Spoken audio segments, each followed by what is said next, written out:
నమస్తే, నా పేరు తేజస్విని. బీసీఎన్ న్యూస్ కి స్వాగతం. ముందుగా ముఖ్యాంశాలు. రాజకీయ వేషం వేసినా వదిలేది లేదు. కృష్ణానదిలో బోట్లను వదిలిన వారిపై చర్యలు తప్పవన్న ముఖ్యమంత్రి చంద్రబాబు.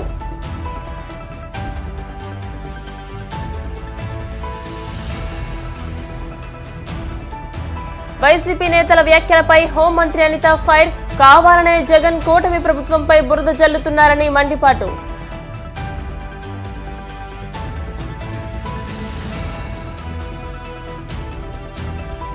వైభవంగా శ్రీ కాణిపాకం వరసిద్ధి వినాయక స్వామి బ్రహ్మోత్సవాలు. నెమలి వాహనంపై స్వామి ప్రత్యేక దర్శనం.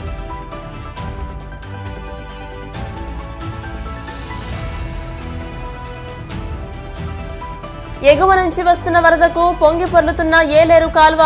216 జాతీయ రహదారిపై ఆగిపోయిన వాహనాల రాకపోకలు. వైసీపీది జాతి ద్రోహమని, ఆ పార్టీ మనస్సు నిండా విద్వేషం నెలకొందని, అధికారంలో ఉన్నప్పుడు ఆ పార్టీ చేసిన తప్పుడు పనులకు ఇప్పుడు లక్షల మంది నాశనమయ్యారని సీఎం చంద్రబాబు ఆరోపించారు. మంగళవారం సాయంత్రం బుడమేరకు గంటలు పడిన ప్రదేశాన్ని ఆయన పరిశీలించారు. అనంతరం మీడియాతో మాట్లాడుతూ ప్రతిపక్షంలోకి వచ్చాక కుట్రలు మానలేదన్నారు. లక్షల ఎకరాలకు నీరందించే ప్రకాశం బ్యారేజీకి కూడా దెబ్బతీయాలని చూశారని ధ్వజమెత్తారు. 5 ఏళ్లు పాలించిన వైసీపీ ప్రభుత్వం బుడమేరకు పడిన గంటను పట్టించుకోకుండా వదిలేసిందని, ఆ పార్టీ నేతలు బుడమేరు వాగు ప్రవాహ మార్గాన్ని ఆక్రమించుకున్నారని అన్నారు. కృష్ణానదికి కనీవిని ఎరుగని రీతిలో వరద వస్తే ఆ సమయంలో పెద్ద పెద్ద ఇనుప బోట్లను నదిలోకి నిర్లక్ష్యంగా వదిలేస్తారని, అవి వచ్చి ప్రకాశం బ్యారేజీ గేట్లను ఢీకొట్టాయని అన్నారు. ఇలాంటి తప్పుడు పనులు చేసిన వారిని వదిలిపెట్టేది లేదని, నేరస్తులు రాజకీయ ముసుగు వేసుకొచ్చినా వదిలిపెట్టేదే లేదని వైసీపీ నేతలను హెచ్చరించారు. దురదృష్టం ఏంటంటే ఈరోజు రాష్ట్రంలో నేరస్తులు రాజకీయ ముసుగులో మాట్లాడుతున్నారు. ఆ ముసుగు తొలగిస్తా. ఒకవేళ మీరు ముసుగేసుకొని వచ్చినా నేరస్తుల్ని నేరస్తులుగానే పరిగణిస్తాం తప్ప భయపడే సమస్య ఉండదు. ఆ విషయం మీరు గుర్తుపెట్టుకోవాలని హెచ్చరిస్తున్నా. కనీసం సిగ్గుపడకుండా 3 బోట్లు వదిలిపెట్టి క్షమాపణ చెప్పాలి రాష్ట్ర ప్రజలకి. ఇంకా ధైర్యంగా మీరు ఆర్గ్యూ చేస్తారా? ఏమనుకుంటున్నారు మీరు? ఒకవేళ మీకు తెలియదనుకున్నా తప్పు తప్పే. తప్పు చేసిన వాడు ఎవడైనా సరే శిక్ష తీసుకోవాల్సిందే. అట్లా కాకుండా ఎదురుదాడి చేస్తే భయపడతారనుకుంటే మాత్రం ఆ ఆటలు సాగని. ఆ విషయం కూడా గట్టిగా హెచ్చరిస్తున్నా. ఈరోజు నేను చూస్తున్నాను, ఎంత ధైర్యం ఉండాలండి. సమర్థిస్తారా మీరు దీన్ని? 3 బోట్లు వదిలిపెడతారా? 30 టన్నుల బోట్లు కట్టేయరా మీరు? లంగర్ లేదా మీకు? ఎవడు పెట్టుకు చేంతాడేసి కడతారా మీరు? ఎవడు చెప్పాడా నీకు ఇది? మీరు మనుషులా? మీరు కృష్ణా నదిది కిందన ప్రకాశం బ్యారేజ్ ఉంది. పైన 30 టన్నుల బోట్ని, మొన్నటి వరకు ఇసుక దోపిడీ చేయడానికి వాడిన బోట్ని వదిలిపెడతారా? రంగులేసుకొని వస్తారా మీరు? అంటే రంగులేసుకొని వస్తే, రాజకీయ ముసుగేసుకొని వస్తే మేము భయపడిపోవాలనా? What are you talking? ఏమనుకుంటున్నారు మీరు? ఏదో కావాలని చేస్తున్నారంట. అంటే మీరు ప్రాజెక్టు నాశనం చేసినా మీరు మాట్లాడుతూ ఉంటే మేము చూస్తూ ఊరుకోండాలా? మీరు ఈ మారిగా ఎక్కడికక్కడ గండ్లు పెట్టి ప్రజల జీవితాలు నాశనం చేస్తే మేము కష్టపడుతూ మిమ్మల్ని ఒక మాట అనకుండా ఉండాలా? ఏమనుకుంటున్నారు? ఒక సాక్షి పేపర్, పనికిమాల పేపర్ ఉందని, ఒక సాక్షి టీవీ ఉందని తప్పుడు వార్తలేసి ప్రజల్ని మభ్యపెట్టి మోసం చేయాలనుకుంటున్నారు మీరు. ఆ ఆటలు సాగు. ఆ విషయం గుర్తుపెట్టుకోండి. నేరస్తులను నేరస్తులుగానే ట్రీట్ చేస్తాం. తప్పును తప్పుగానే ట్రీట్ చేస్తాం. తప్పును ఎవడు చేసినా వదిలిపెట్టే సమస్య ఉండదు. ఆ విషయం గుర్తుపెట్టుకోవాల్సి హెచ్చరిస్తున్నా. ఇది ప్రజా ప్రభుత్వం, ప్రజల కోసం పనిచేసే ప్రభుత్వం. నేను ఒకటే చెప్తున్నా, ఎప్పుడైనా సరే ప్రజా ప్రభుత్వంలో ప్రజలకు మోసం చేసి ద్రోహం చేసే వాళ్ళు మాత్రం హెచ్చరిస్తున్నా, అది మంచి పద్ధతి కాదని కూడా కోరుతున్నా. మీరు చేసే దుర్మార్గమైన కార్యక్రమానికి ఇన్ని వేల మంది సఫర్ కావాలి, ఇంతమంది మేమందరూ సేవలు చేయాలనా? మీరు ఇంకా దాడులు చేస్తారా? మీరు ఏమనుకుంటున్నారు మీరు? కాబట్టి ఆటలు వదిలిపెట్టండి, విన్యాసాలు వదిలిపెట్టండి.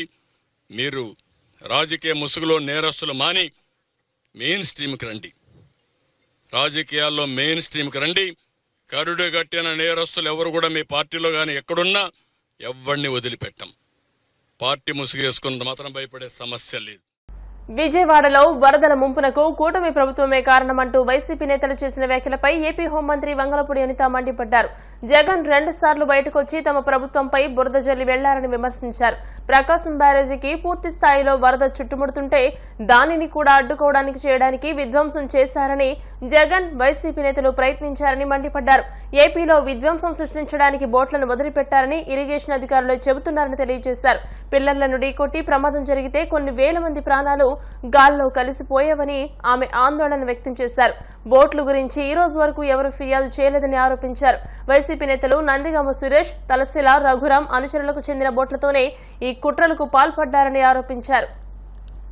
ఒక ప్రతిపక్ష నాయకుడు హోదా లేనప్పటికీ ఒక ప్రతిపక్ష పార్టీకి నాయకుడిగా ఉన్న జగన్మోహన్ రెడ్డి ఏదో 2 సార్లు ఒక 10 నిమిషాలు బయటకు వచ్చి గవర్నమెంట్ మీద బురద జల్లి వెళ్ళిపోయిన పరిస్థితి గమనించాం.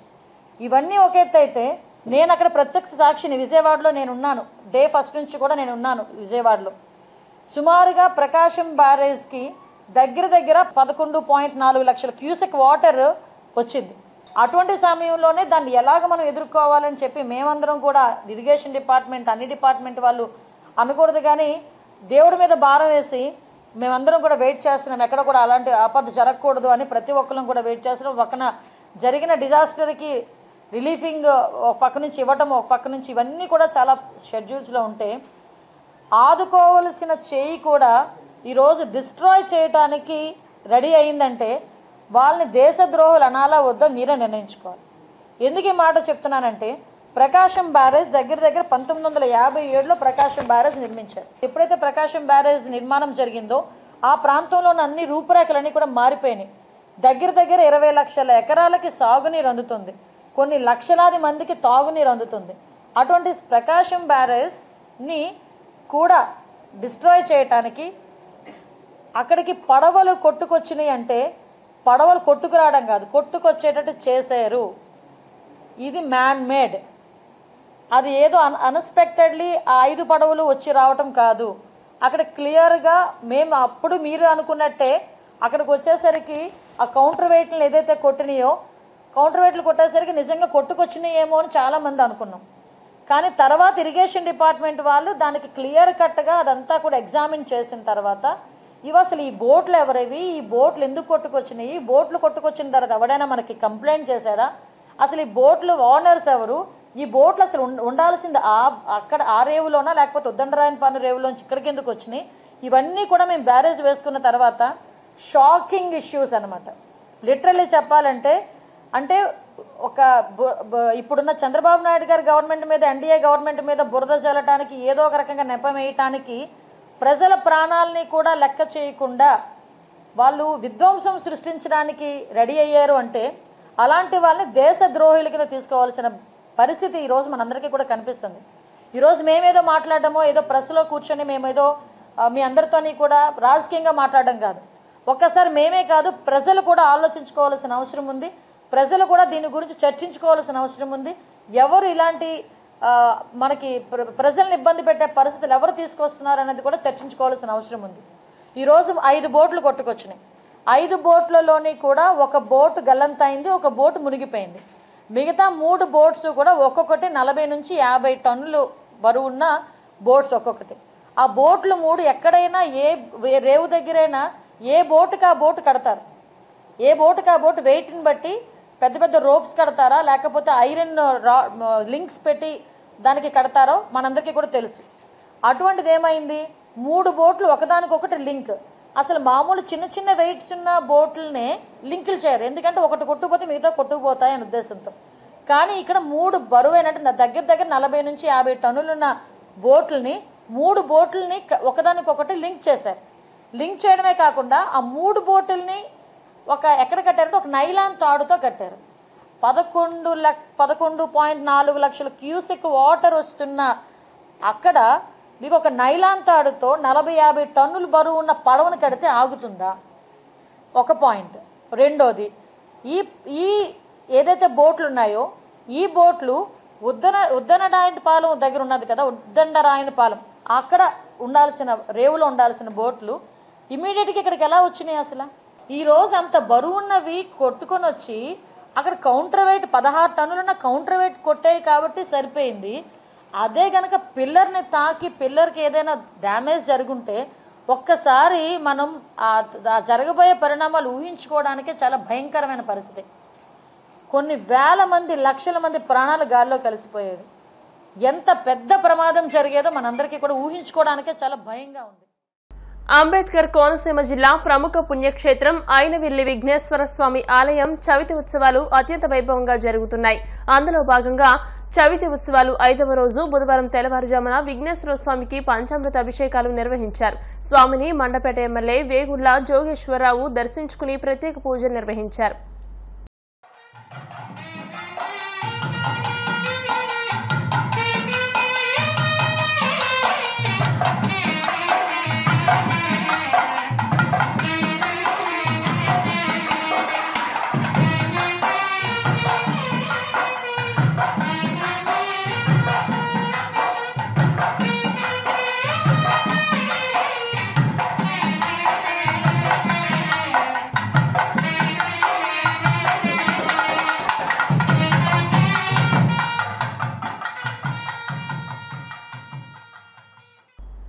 చిత్తూరు జిల్లాలో ఉన్న శ్రీ కాణిపాకం వరసిద్ధి వినాయక స్వామి బ్రహ్మోత్సవాలు వైభవంగా జరుగుతున్నాయి. ఈ వేడుకలు 21 రోజుల పాటు కన్నుల పండుగగా జరగనున్నాయి.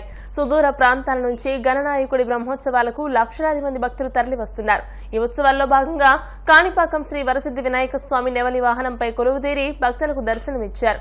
బ్రహ్మోత్సవాల సందర్భంగా భారీగా తరలివచ్చిన భక్తులు స్వామివారిని దర్శించుకుని ప్రత్యేక పూజలు చేపట్టారు.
కోనసీమ తిరుమలగా వర్ధిల్లుతున్న వాడపల్లి శ్రీ వెంకటేశ్వర స్వామి ఆలయంలో బుధవారం ప్రత్యేక పూజలు నిర్వహించారు. వెంకటేశ్వర స్వామికి మంగళ వాయిద్యాలను మా శ్రీ స్వామి అమ్మవార్లకు మేల్కొలుపు సేవలను నిర్వహించిన అనంతరం స్వామివారికి ఐశ్వర్యలక్ష్మి హోమాన్ని జరిపించారు.